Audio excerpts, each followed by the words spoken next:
Welcome to the Sage Solutions podcast, where we talk about all things personal growth, personal development, and becoming your best self. My name is David Sage, and I am a self-worth and confidence coach with Sage Coaching Solutions. Today's episode is definitely a different and interesting episode. We're going to be doing part one of our highlights of 2024. I've went through and selected some of my favorite parts of each episode that we recorded in our first year of being a podcast. So sit back, relax, and enjoy the highlights of the Sage Solutions podcast in 2024. External factors don't determine whether you're being courageous. Okay, well, can I just stop you for a second? Because that last thing you just said felt super profound to me. It just struck, and I've never thought of courage in that way. Can you repeat what you just said? Sure. External factors don't determine whether you are being courageous. Just think about that for a second. Let it sink in.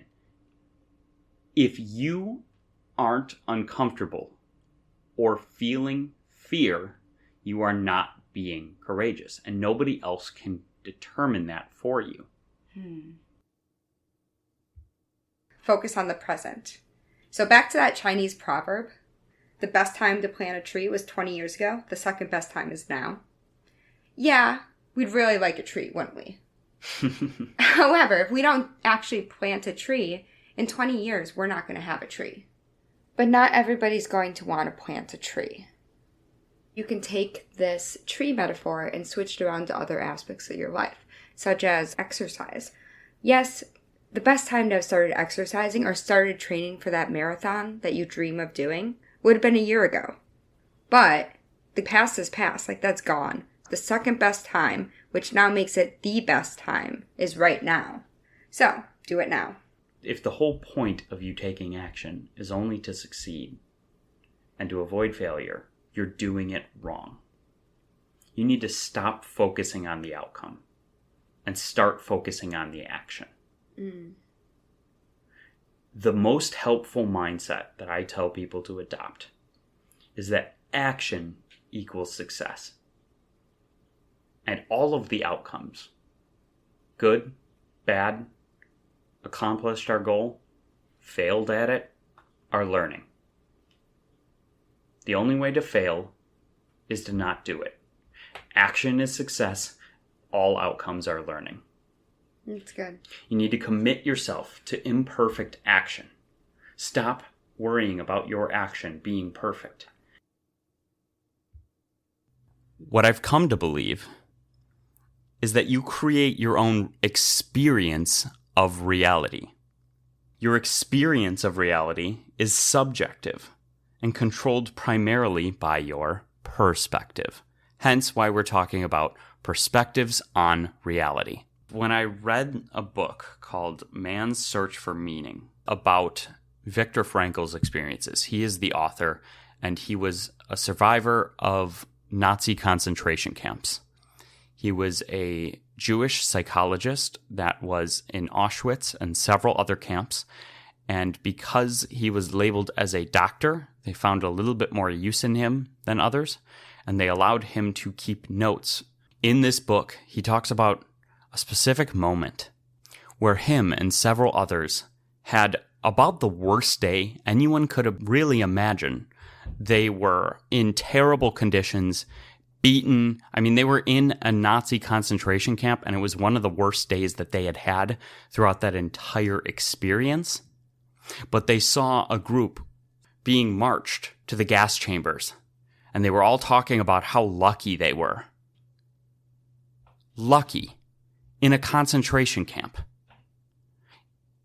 If they could feel lucky after a day that we could never even imagine, a day that would break most people, they could feel like they were the lucky ones, then when I'm in a tough situation or something didn't go the way that I expected, Am I really going to tell myself that I have no control over my perspective and that somebody else couldn't view themselves as lucky in that situation? Am I trying to minimize anything that's wrong for people? Absolutely not. I just want people to take some ownership and control over the way that they view the world. It makes so much difference. It's not even funny. This is one of my core fundamentals because it completely changed my life when I started thinking about this regularly and implementing this. So let's get right on into it. Have you ever heard of the acronym KISS? K-I-S. Keep it simple. The general idea is pretty good. Tony Robbins, world-renowned coach, speaker, and motivational expert, says that the enemy of execution is complexity, which means the more complex you make the task you're trying to do, the less likely you are to do it. For the sake of picturing it, view everything as on a scale. At the two polar extreme ends, you have absolute black and absolute white. Everything in between those two is technically a shade of gray. In reality, most things in life are shades of gray. I find that there are three main things that it tends to accomplish, and a lot of times it is accomplishing multiple of these at the same time, and things like giving yourself grace kind of fall into a mixture of them. But the three things that shades of gray thinking accomplishes the best are, number one, accuracy. Using shades of gray thinking is a way of finding exactness or having the most accuracy that you can about a topic by finding the nuance and all of the hidden little parts that you know exactly how it works. Not just rounding it up to a black or a white way of looking at it, finding all of the small little details so that you have a full understanding of where on that spectrum it falls. It also gives you flexibility, the flexibility to not be stuck in a dichotomy, to give yourself more options, the flexibility to give yourself credit, and the flexibility to give yourself grace. The last one is about finding balance. Often, people view things as either or, but there are many times that two things can be true at the same time. So, shades of gray thinking can be about finding the balance between those two. So here you are, you're about to navigate whatever your big life change is, whether that be a new job, a new relationship, ending a relationship, losing a loved one, buying a new car, whatever your next big step and change in your life is. Take a step back and think about what is the most important thing for me to focus on as I navigate this new big thing, and why is focusing on this priority going to help me be successful and well as I navigate this change. Next, find resources and mentors that make you feel inspired and empowered, and immerse yourself in their podcast or audiobook or blog or whatever it is that they have out there that are resources for you, and leverage that sense of empowerment into action that helps you move forward. So, to summarize, when you're faced with a big life change, determine what is my present priority? Why is it important? Who makes me feel empowered? And how can I leverage that sense of empowerment into intentional action? These 6 human needs come in 3 layers. The balance of chaos and order through certainty and variety. The balance of significance and love in your social connections. And the balance towards improving yourself and improving the world through growth and contribution. Once again, the 6 human needs are certainty, variety, significance, love and connection, growth, and contribution. The most practical way for us to use 6 human needs psychology is to take a step back and try as hard as we can, without any ego, to objectively take a pulse and evaluate where we feel our needs are at on a scale of 1 to 10 for each need, and figure out the different ways or different places where we are getting those needs met. Once we have an understanding of where our needs are at and how we are meeting them, we can then take a look at how to redirect or find other ways to meet these needs that are more helpful, more practical, or less destructive. We can also start to understand why we do what we do in a much more accurate way. What we need to do is look at what we have control over in any given situation and throughout life, and then figure out where we have absolutely none. Once we've done that, you can focus on what you can control and stop worrying and spending time on things that you can't. So what I'm telling you to do is find and use your true locus of control, or to focus on your locus. I don't know of a perspective that is more powerful or helpful than this one. Meditation is one way that people practice mindfulness, but not all mindfulness is meditating. Am I right? Correct. So I'm going to use my analogy of building the muscle. If you held your arms out to the side and had them straight out, when you initially hold those arms out there, you could continue thinking, doing what it is you're doing without really getting distracted by the arms being out or losing your focus. In time, however, those arms are going to start getting tired and start feeling heavy. And it's going to take your focus and your attention away from whatever the other thing is that you were doing. So if you give yourself the opportunity to put those arms down, even if it's just for a few moments, and give your attention, your focus, that little break, you're better able to then bring those arms back up, continue doing what it is that you need to do, pay attention and focus. And so when you do meditation, when you take moments of mindfulness, that's giving your mind, that's giving your brain that little break away from all of the stuff that goes on in life, in order to be able to come back better in a more comfortable space, to be able to really do your best and be your best at whatever it is that you're doing. The key to mindfulness is to not beat yourself up.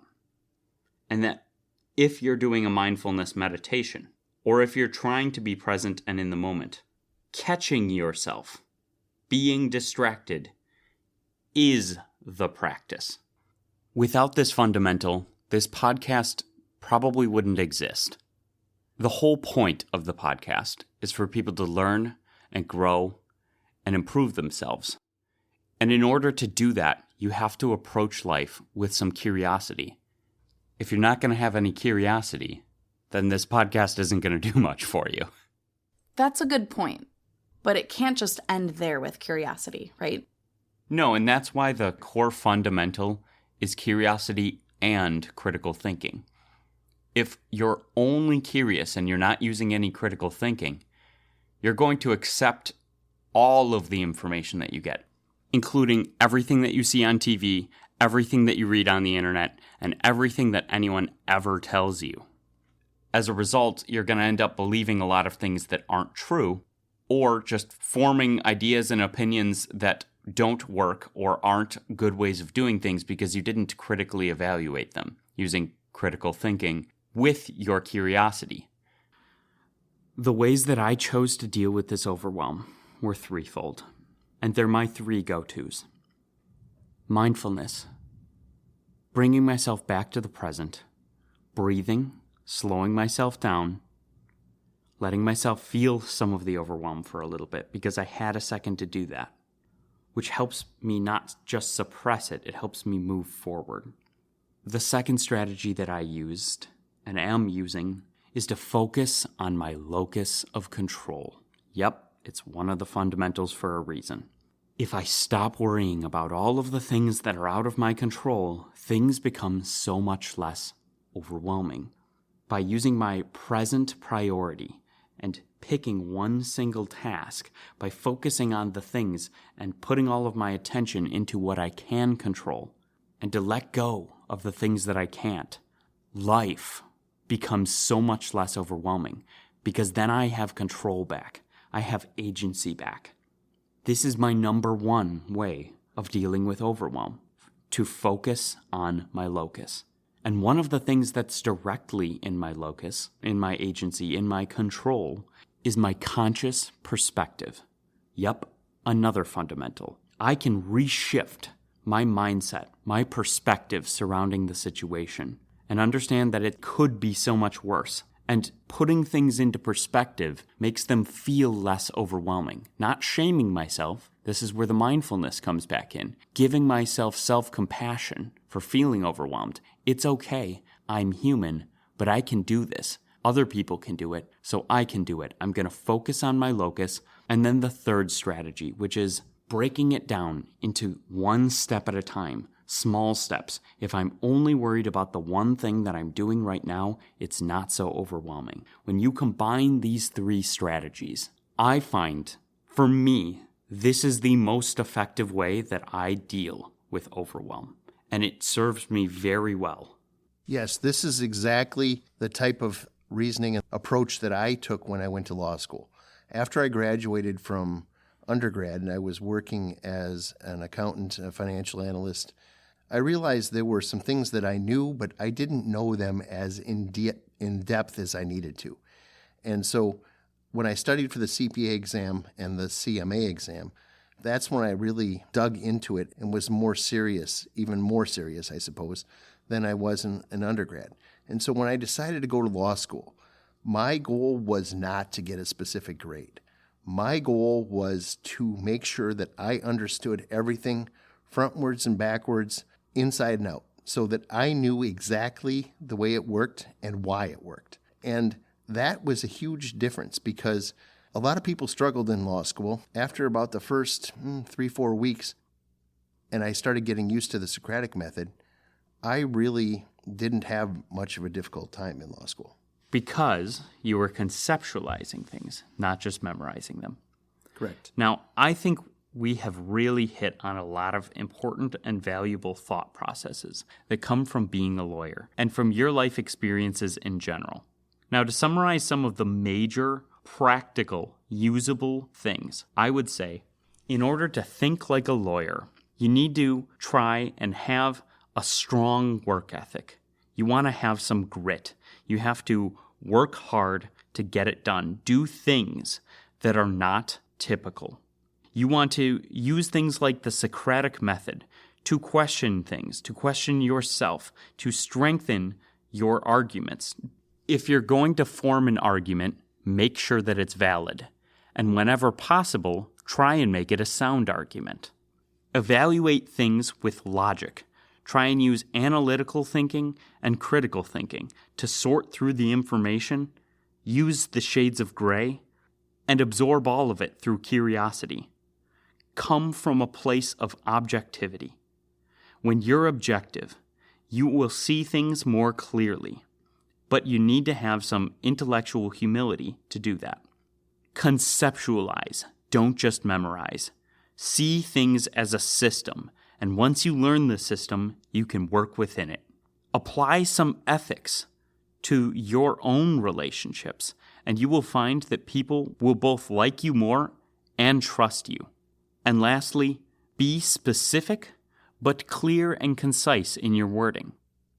Look at the situation you're in. Regardless, try to be clear.